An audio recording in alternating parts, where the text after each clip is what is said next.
You may have heard people criticize an argument by saying that it begs the question. But what does that mean and why is it bad? Let me begin by saying what it doesn't mean. It's not just a trendy way of saying raises the question, although a lot of people misuse the phrase that way. So they'll say things like, the governor says she's going to fix our roads. This begs the question of where the money's going to come from.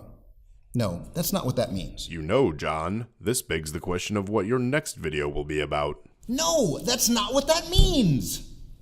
When we say that an argument begs the question, we mean that it assumes as a premise that which it needs to prove as a conclusion, or more simply, that it's circular.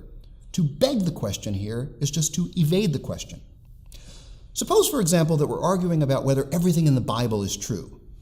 And I say, well, here in Paul's letter to Timothy, it says that everything in the Bible is God-inspired, so it must be true. See what I did there? I assumed the truth of the Bible in order to argue for the truth of the Bible. In that sense, I evaded the question at issue. Here's another example. Suppose you say that we need to reduce immigration in order to protect national security. And I say, why? And you say, because we have to do everything we can to protect national security. Okay, but whether reducing immigration is one of those things is the very question at hand. If you just assume that without providing evidence for it, you're begging the question.